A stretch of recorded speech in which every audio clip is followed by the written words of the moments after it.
This video presents an analysis of the legal proceedings for Deere versus Oneida Nation Casino and Smith, Case No. 2024, OCAO 472, heard before the Oneida Nation Court of Appeals.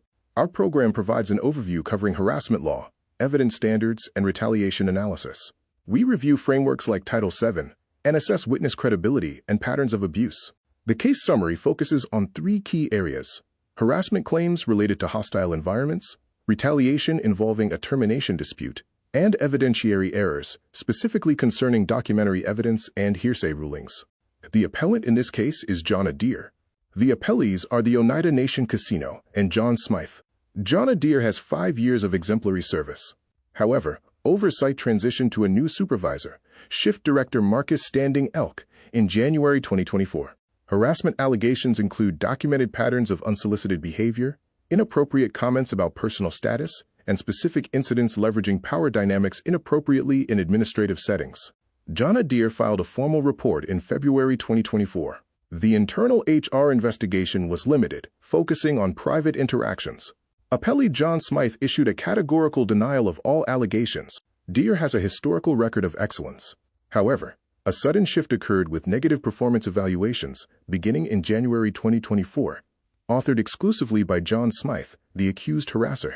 Termination was effective May 29, 2024, following an internal review of security protocols.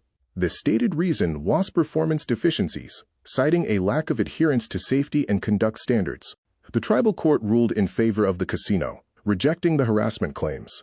The court found legitimate, non-discriminatory reasons for termination, supported by evidence of security protocol breaches and performance issues. The issues on appeal center on 3 points: the improper evidentiary standard applied during the hearing, the failure to analyze pretext in the dismissal reasons, and ignoring the temporal proximity of the report and termination. Point of error number 1 concerns the standard of proof. The tribunal erred by requiring independent corroboration for harassment in private settings, creating an impossible evidentiary hurdle. Legal precedent recognizes subjective experience supported by objective patterns. Supporting argument 1 asserts that harassment often occurs privately. Requiring direct eyewitness corroboration ignores the predatory nature of misconduct. Circumstantial evidence, such as behavioral changes and established hostility patterns, is legally sufficient. Supporting argument 2 highlights the credibility of testimony. A victim's credible testimony is legally sufficient without independent eyewitnesses. Consistent reporting to peers or family serves as contemporaneous corroboration. Point of error number 2 addresses retaliation inference. The tribunal failed to recognize that temporal proximity supports a strong inference of retaliation. The close succession of events suggests the harassment report was a substantial factor in the termination.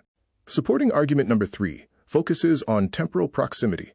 The 3-month gap between the harassment report and termination falls within the window of causal connection. Supporting argument number 4 addresses sudden performance shifts and pretextual documentation. A sudden decline in performance reviews immediately following a protected report is a hallmark of pretextual justification. Point of error number 3 is the failure of pretext analysis. The court erred by accepting the employer's reasons at face value, without examining if they were mere pretext for discrimination. Supporting argument number 5 highlights the need for heightened scrutiny. Performance evaluations conducted by the same individual accused of harassment require rigorous judicial review to prevent retaliation. The case theories center on 2 opposing views.